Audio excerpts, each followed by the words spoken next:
Hello everybody, this is Baron of Bears with another video for the mobile game Dragon Siege.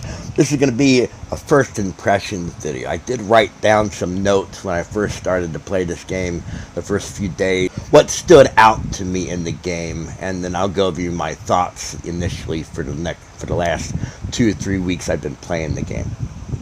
So it should be very helpful for newer players or someone who's just thinking about starting to play this game.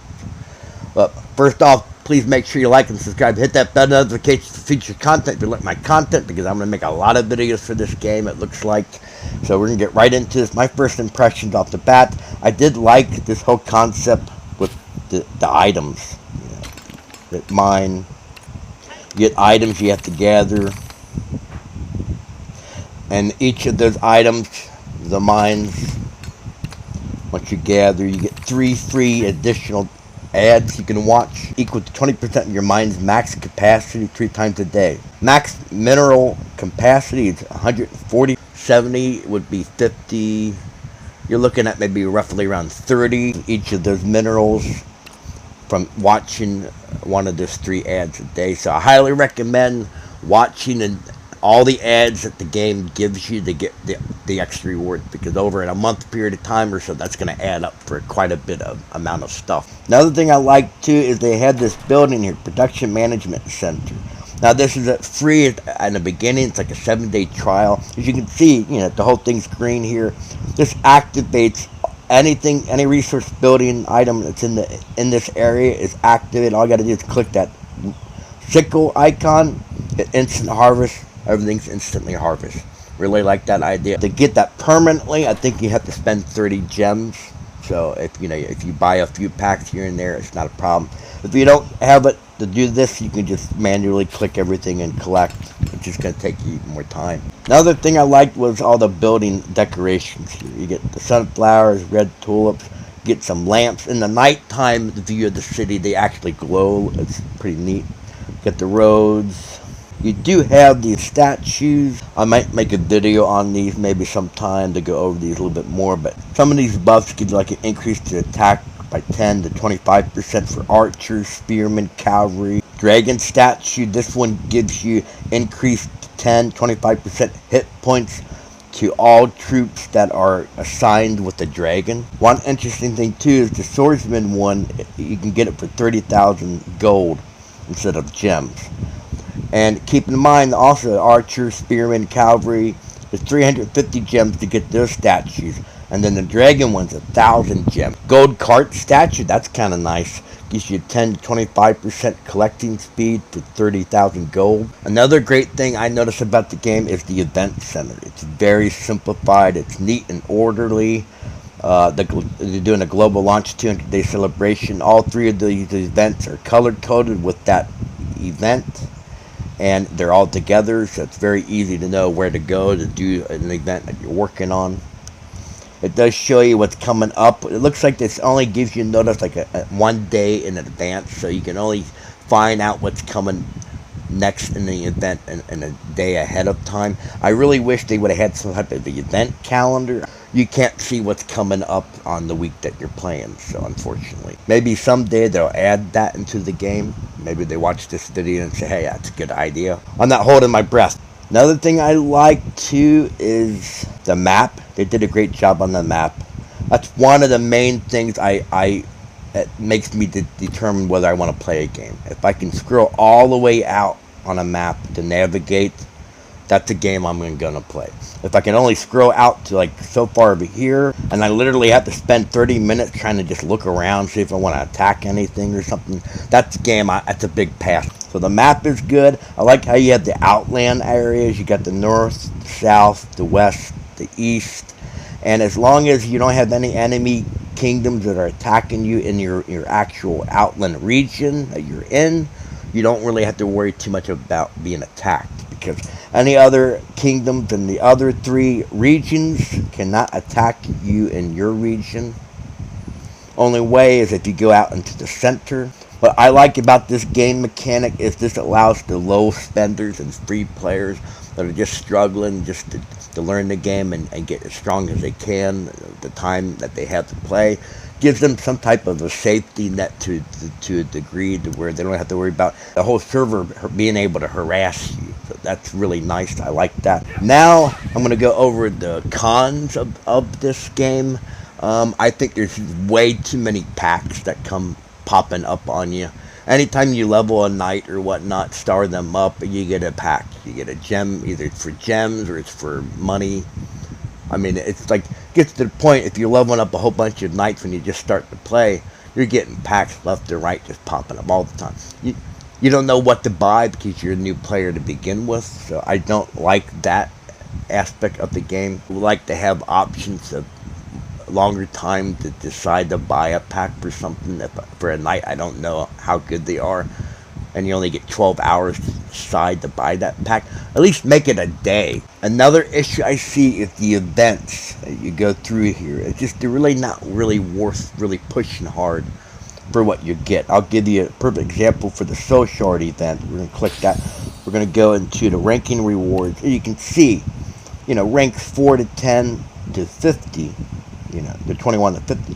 You get 3 million knight experience, 2 million. Really not a whole lot. It's only the top 1 to 2 and 3 actually get anything. And even with the third place, you're only going to get 200 of those legendary shards. So even if you spend, unless you're really going to get 1 or 2 rank, there's no point in even really participating much. It's just to get the minimum reward, the 40,000. If you look down here, you look right here, this guy right here, Henio, he's at 380,000 points. Well, he's ranked 4. Well, you get a ranking rewards, he's only getting 3 million knight experience. I mean, that's not a huge amount. So basically, all these players here are only getting just a little bit of knight experience. Granted, this event comes every other week, but still, you think they could add more rewards for the top 40 to 50 other than just a little bit of knight experience, maybe? I mean, maybe they could add something else, but, I mean, it looks pretty bare to me, if you ask my opinion. It's my thoughts.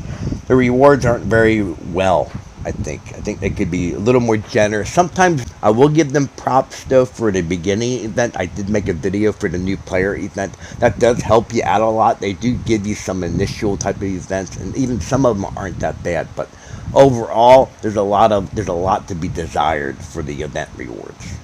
I'll leave it at that. Another issue I'm thinking there's going to be is, this is only my first season. We're almost, as you can see, season ends 2 days, 20 hours. So in 3 days, another season comes up, and then you get matched with different kingdoms on your server, and maybe if you're not happy with the kingdom that you're in, maybe you'll find one at that time. I think that's why they came up with the season. So it looks like every season that starts in this game, it looks like it's roughly around like 24 days or so. And it's only to like the last week where you have kill events. So basically, it's like a big bang at the end of the season. That's going to be the finale where everybody's going to be going out attacking each other and whatnot. And that's okay. But I'm really concerned about the alliances in this game. There only seems like there's only a few active alliances, and it doesn't give you much options. Maybe once more seasons you get through in the game, you'll get more kingdoms that will merge. They'll do more merging. Maybe you'll be able to find at some point a kingdom that you're happy to be a member of, and then you can move around in the new seasons with those members that you play with or whatnot. That could be an option. That could be one reason why they implement the season option into the game for every 24 days or so. That way it gives players an ability to actually find a group of players they like to play with. Having the seasons like this will let you find another alliance to join that's going to be like that as well, not super hardcore. It really looks like it's really just going to be either super hardcore players or really casual players. There's no real well balance. I'm not sure it's because they're not marketing to get the game to get more player base to start joining on these servers. It looks like a lot of these players are actually starting on new accounts, and they were playing on servers in the past. So Not a good sign that they're moving to other servers. My last thing I want to point out for my final thoughts is I'm going to keep playing this game. I do like the game a lot. There's a lot of potential. The developers are very good at what they do. I can see that they are updating the game. The game's only been out for 200 days. It's not even been out for 1 year. It's still in the infancy of these types of Kingdom games. So I think it's going to get bigger. I think especially if they do more advertising, they can work out some of the kinks. Maybe they can get more player base to join on the servers, and that might help a lot of the players like the game more and everything. The biggest con that I see in the game is, from my experience, is the alliances that you're going to be able to join are going to be very limited. And I'll show you real quick why I say that. Go to the very bottom, go to that Champion Cup, go to the Kingdom, look at total Kingdom combat power. We're going to see now, okay, Angels is the top, 4860. Even they don't have 60. This is the end of the season when you get the most rewards and everything. This is when people get rewards. You mean to tell me they can't get 12 more players to fill up their kingdom so that all 60 people can get rewards? I'm having a hard time I'm doubting that. I think what the issue is, I don't think these people here in this kingdom, I don't think they know how to play the game. At least not with a team aspect. If this was my alliance, I was the leader instead of Tomiko, this would be 60-60. It would be no question about it. So that tells me right there off the bat there's something wrong in this game. Okay, number 2. We got 40-60. Now they had this one had issues and they were being, attacked. The third rank, 460. Okay, think about this, man. 4 members out of 60, and they're the top third. Okay, if you don't see a problem with that, I don't know. You might want to just stop watching the video at this point. Rankings 4, 2460, 5, 3760, 2360, 1860. 1460, 1560, 1360. You're starting to do the math. You're starting to see what I'm showing you here. Okay, it's like the top 10 alliances. They're not even at half capacity. Not a good sign for a game.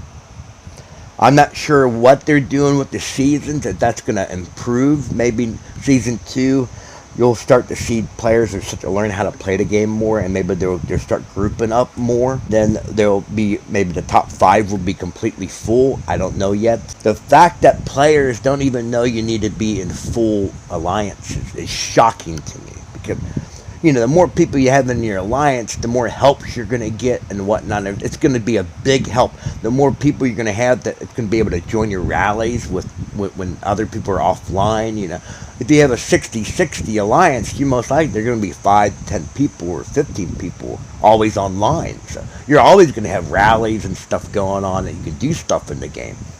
But the way this server's dead, and it's not even a month old. My advice for a free player is, I think you're going to struggle a lot in this game, unfortunately. I hate to say that, but it looks like that. As far as how the mentality is on these top alliances, they're just, this is a second job to them, for some reason. It used to be back in my day when we played games for fun. It's not the way it seems like it's now. Things have changed a lot lately in these times. But if you're a free player, you can have fun. It's crucial to find a right kingdom to join with like-minded members. If you're an active player, you don't want to be in a dead alliance where there's nobody doing anything. So hopefully you can find a kingdom maybe in the first season or second season where there be more goal-oriented to what your standards are. If you don't want a second job in the game, hopefully you'll be able to find kingdom with players that feel the same way as you. That's the best way I can put it. Anyway, this is Bear and the Bear. I hope this video helped. If you like my content, please make sure you like and subscribe. Hit that bell notification for future content if you like my videos. And I'll talk to you guys later.